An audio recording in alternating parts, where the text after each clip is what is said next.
Hello and namaste, welcome to bio express series.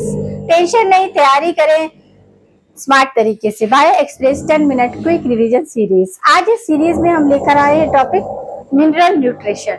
Mineral nutrition यानी कि जो इसेंशियल आपके कंपाउंड होते हैं ग्रोथ के लिए, डेवलपमेंट के लिए, वो प्लांट को कहाँ से मिलते हैं। इनके सारे कंपाउंड्स को हम स्टडी करेंगे इस पार्ट में। तो देखते हैं हम अपने टॉपिक। हमारा क्या है? Mineral nutrition. क्या है हमारे टॉपिक का नाम? Mineral nutrition. Plants require a variety of inorganic nutrient. कैसे? Inorganic nutrient for their growth and development which they absorb mainly from the soil. कहाँ से लेते हैं ये इनऑर्गेनिक कंपाउंड्स? इनऑर्गेनिक कंपाउंड्स में आपका नाइट्रोजन आ जाता है, कार्बन आ जाता है, ऑक्सीजन आ जाता है, हाइड्रोजन आ जाता है। ये सब कहाँ से ले रहे हैं? सेल से ले रहे हैं। इनऑर्गेनिक कंपाउंड्स जो कि किसके लिए अवेलेबल है, किसके लिए आपके जरूरी है? ग्रोथ एंड डेवलपमेंट के लिए। तो mineral nutrition belonging to the growth and development किसकी? प्लांट की। सोर्स क्या है? The soil. सॉइल से ये inorganic compound plant easy way में क्या करते हैं? कैप्चर करते हैं। अब जो ये आपके एसेंशियल एलिमेंट है वो कितने? 17 डिफरेंट टाइप्स होते हैं। कैसे होते हैं? 17। क्योंकि ये इनऑर्गेनिक कंपाउंड्स है तो इनका शेप और साइज भी क्या होता है?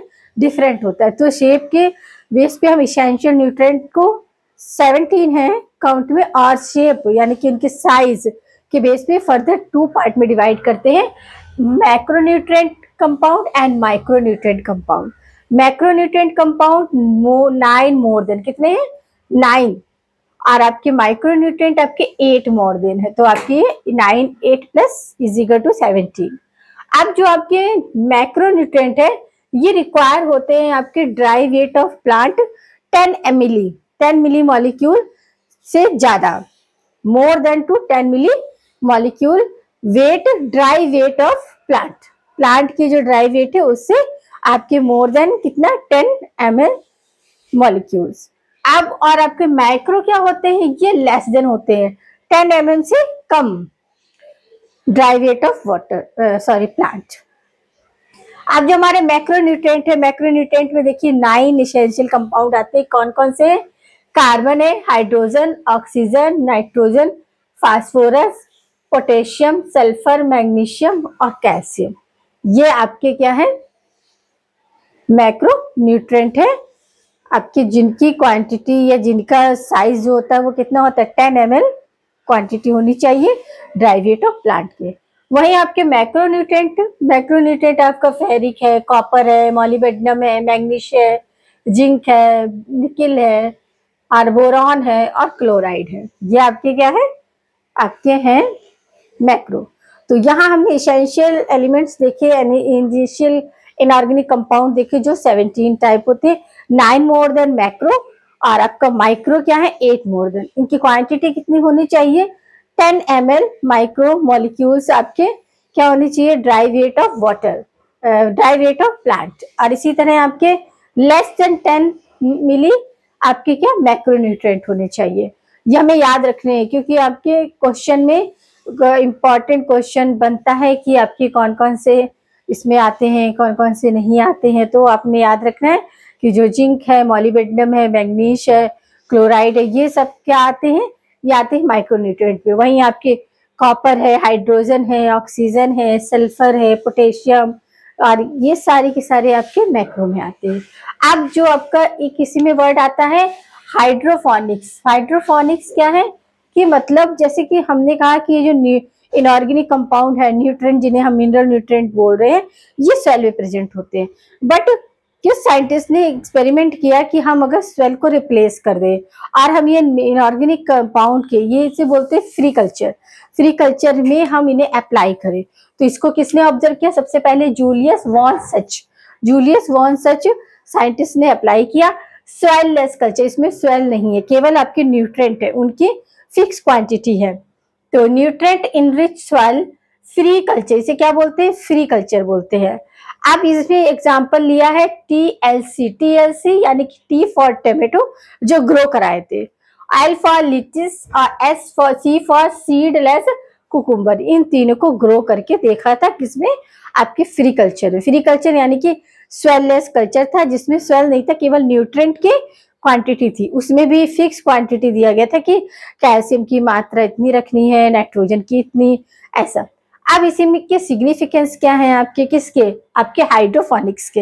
हाइड्रोफोनिक्स के सिग्निफिकेंस है कि हम इसके बेस पर, हाइड्रोफोनिक्स एक्सपेरिमेंट के बेस पर क्या करेंगे, to know the significance of particular element. हमें पर्टिकुलर एलिमेंट की सिग्निफिकेंस पता चलेगा कि कैल्शियम की कमी होगी तो प्लांट में क्या इफेक्ट देखने को मिलेगा, मैग्नीशियम को कम करेंगे या ज्यादा करेंगे तो क्या इफेक्ट, यानी कि पर्टिकुलर एक फिक्स एलिमेंट का हमें फंक्शन ही पता चलेगा, और उसके डिसीज की कमी से जो आपको इफेक्ट देखने को मिलेंगे वो भी हमें देखने को मिलता है।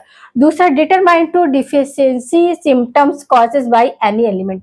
अब इसी से हम क्या करेंगे, हमने कैल्शियम की क्वांटिटी कम कर दी जो आपकी मिनिमम थी, आप देखेंगे कि उसके इफेक्ट में आपके प्लांट में क्या ग्रो नहीं हो रहा है या क्या इफेक्ट देने को, तो डिटरमाइन करेंगे कि उस पर्टिकुलर जो एलिमेंट है उसकी कमी से कौन से सिम्टम्स दिख रहे हैं।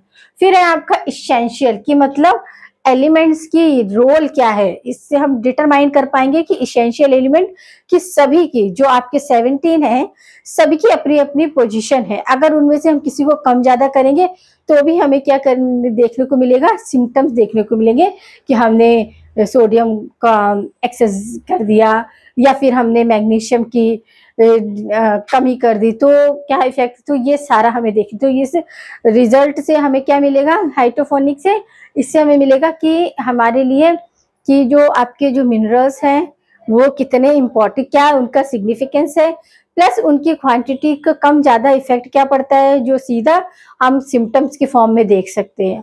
फिर प्लस हम डिटरमाइन कर सकते हैं कि इस जो एलिमेंट की है, जैसे कि कार्बन की है, हाइड्रोजन की, एक इम्पॉर्टेंट रोल है। अगर इसके बिना हमने उसे कम किया तो भी इफेक्ट पड़ेगा, ज्यादा किया तो भी इफेक्ट, और हमने गायब कर दिया तो भी इफेक्ट पड़ेगा।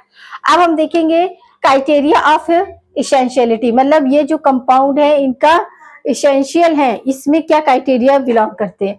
तो इसको प्रपोज किया था सबसे पहले साइंटिस्ट एरॉन ने, किसने, आरएन ने किया था, एरॉन ने किया था।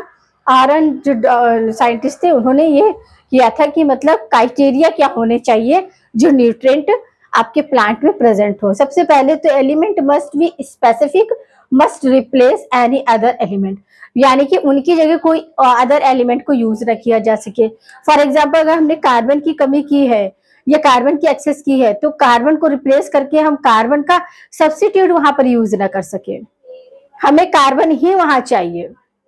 दूसरा, element must be play direct role in growth and development of plant. अब ये क्या करते हैं, डायरेक्ट रोल देखने को मिलता है कि मतलब उसकी एक्सेस हो गई तो प्लांट में क्या सिम्टम्स आ गए, कमी हो गई तो क्या सिम्टम्स आ गए, मतलब पर्टिकुलर हमने एक को कम किया तो उसका डायरेक्ट हमें इफेक्ट दिखने लगा, किस पे, प्लांट की ग्रोथ पे, डेवलपमेंट पे। फिर आता है in observe that element plant should be complete, और उसकी प्रेजेंस में अगर कोई एलिमेंट हमने क्या किया है, एब्सेंट कर दिया है, जैसे कि हमने निकिल को एब्सेंट कर दिया या बोरॉन को कर दिया, तो उसकी एब्सेंट में क्या होगा कि प्लांट जो होगा अपना लाइफ साइकिल कवर नहीं कर पाएगा, वो इनकम्प्लीट रहेगा। यानी कि उसको किसी प्लांट में हमने बोरॉन को कम किया और उस प्लांट का जब ग्रोथ हुआ, डेवलपमेंट, उसमें 2 साल में फ्लावर लगने थे मगर वो फ्लावर नहीं लग, या फ्रूट आने थे 4 साल में, वो उस पर इफेक्ट पड़ जाता है। यानी कि अगर इनकी क्राइटेरिया क्या है, सबसे पहले तो ये है कि स्पेसिफिक फीचर्स होता है जिसको रिप्लेस करके दूसरे कंपाउंड को हम उसकी जगह यूज नहीं कर सकते हैं। दूसरा, डायरेक्ट इफेक्ट पड़ता है किस पे, ग्रोथ एंड डेवलपमेंट पे। और थर्ड वन होता है कि अगर हम इस न्यूट्रिएंट को एक मिनिमम या मैक्सिमम क्वांटिटी में नहीं यूज करेंगे तो क्या होगा कि मतलब प्लांट अपना लाइफ साइकिल कवर नहीं कर पाएगा। ये 3 सिग्निफिकेंस देखने को मिले। अब हमारे जो एलिमेंट इसेंशियल है इनकी देखिए, इनके 4 तरीके की हमारी एनसीईआरटी बोलती है कि आपके न्यूट्रिएंट एलिमेंट है। फर्स्ट वन है कंपोनेंट ऑफ बायोमोलिक्यूल्स, क्यों, क्योंकि ये इनऑर्गेनिक कंपाउंड है। तो इनऑर्गेनिक कंपाउंड है तो पता है बायोमोलिक्यूल्स में हमारे जो भी बायोमोलिक्यूल्स कंपाउंड होते हैं तो उसमें आपका कार्बन होता है, हाइड्रोजन होता है, ऑक्सीजन होता है और नाइट्रोजन होता है। ये मेन होता है, यही आपके क्या है, कार्बन, हाइड्रोजन, ऑक्सीजन, नाइट्रोजन, ये मेन है। तो कंपोनेंट ऑफ बायोमोलिक्यूल्स क्या है कि जो न्यूट्रिएंट है, इसेंशियल न्यूट्रिएंट, वो क्या है, कंपोनेंट ऑफ बायोमोलिक्यूल्स। फिर दूसरा energy related compounds, energy related, अब इसमें एनर्जी बनती है तो एटीपी बनता है। एटीपी के फॉर्म में क्या होता है, फास्फोरस होता है। एटीपी जब फॉर्म होती है तो फास्फोरस का इंपॉर्टेंट रोल प्ले होता है। इसी तरह क्लोरोफिल में क्या होता है, मैग्नीशियम +2 आयन की इंपॉर्टेंट रोल होता है। तो ये एनर्जी, क्योंकि क्लोरोफिल में मैग्नीशियम +2 नहीं होगा तो क्लोरोफिल आपका फोटोसिंथेसिस की एक्टिविटी नहीं हो पाएगी तो इफेक्ट होगा। तो ये energy related compound. Third one होता है एनर्जी एक्टिवेटर। अब एनर्जी एक्टिवेटर में क्या आएगा, नाइट्रोजनस आएगा, नाइट्रोजनस, जिसमें आपका मॉलिबेडनम प्रेजेंट होता है। नाइट्रोजनस पता है ना, नाइट्रोजनस क्या है, नाइट्रोजनस वो सोर्स है जिससे कि आपकी एटमॉस्फेयर की नाइट्रोजन को नाइट्राइड में कन्वर्ट करते हैं। किसकी हेल्प से, बैक्टीरिया की हेल्प से। बताया था आपको कि बैक्टीरिया क्या होता है, फ्री लिविंग होता है, रॉड शेप होता है, बट वो रूट के अंदर चला जाता है। रूट कैसे, उसको एक्सोटॉक्सिन एंटर साइटोकाइनेसिस की एक्टिविटी से अट्रैक्ट करता है और वो रूट में अंदर एंटर हो जाता है बैक्टीरिया। फिर रूट कर्ल हो जाती है और वहां से वो कॉर्टेक्स से पहुंचती है, और जैसे ही कॉर्टेक्स से पहुंचती है तो कॉर्टाइज सेल उसको पूरा कवर कर लेती है। अब जो बैक्टीरिया है वो कैसा हो गया है, जो फ्री था और ऑक्सीजनेटेड था, रॉड शेप था, अब जब वो कवर हो गया कॉर्टेक्स सेल से तो वही बैक्टीरिया कैसा हो जाता है, सिम्बायोटिक हो जाता है और नॉन ऑक्सीजनेटेड हो जाता है, और नॉन या फिर हम नॉन एनारोबिक भी बोल सकते हैं, और साथ ही कैसा होता है, स्पाइरल शेप हो जाता है। समझ आया। ये नाइट्रोजन फिक्सेशन बैक्टीरिया में हम आपको डिटेल पढ़ाएंगे।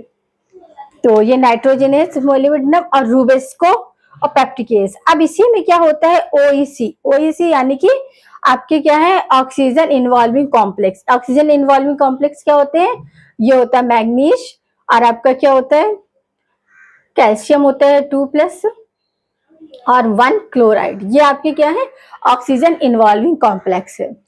क्या है, ऑक्सीजन इन्वॉल्विंग कॉम्प्लेक्स। फिर आता है आपका ऑस्मोटिक बैलेंस। ऑस्मोटिक बैलेंस में इंपॉर्टेंट रोल प्ले करता है आपका पोटेशियम प्लस आयन।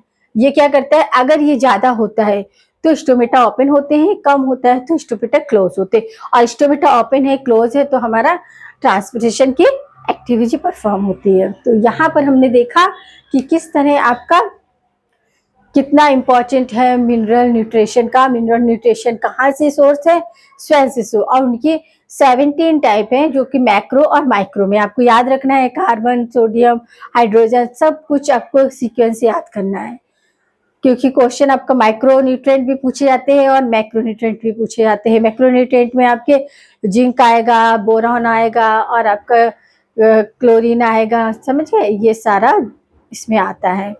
और आपका मॉलिबेडनम है, मैग्नीज है, तो आपने याद रखना है। फिर इसके बाद हमारा हाइड्रोफोनिक्स, ये क्या है कि विदाउट सेल के कल्चर किया, फ्री कल्चर किया, वहां पर हमें किसकी सिग्निफिकेंस पता चली, आपके न्यूट्रिएंट कंपाउंड की। जो इनऑर्गेनिक न्यूट्रिएंट कंपाउंड है उनकी भी अपनी सिग्निफिकेंस होती है कि हमने पर्टिकुलर उस पर यूज किया, उसकी जगह हम कोई दूसरा यूज नहीं कर सकते। डायरेक्ट इफेक्ट करते हैं प्लांट के डेवलपमेंट पे, ग्रोथ पे। फिर हमने यहीं पे देखा कि एलिमेंट्स कितने तरीके के, तो 4 टाइप होते हैं आपके। एक तो होते हैं कि बायोमॉलिक्यूल, जिसमें कि आपके कार्बन, हाइड्रोजन, ऑक्सीजन, नाइट्रोजन जाता है। फिर एनर्जी रिक्वायरिंग भी होते हैं, और आपके क्या है, आपका एनर्जी रिक्वायरिंग हो गया एंजाइम एक्टिवेटर। ये तो आपको उम्मीद करते हैं कि आपको कंसेप्ट समझ आया होगा। बने रहिए हमारे साथ सीरीज में और इसी तरह अपने कंसेप्ट को करते रहिए स्ट्रॉन्ग। मिलते हैं नए पार्ट में एक नए कंसेप्ट के साथ, एक नए टॉपिक के साथ।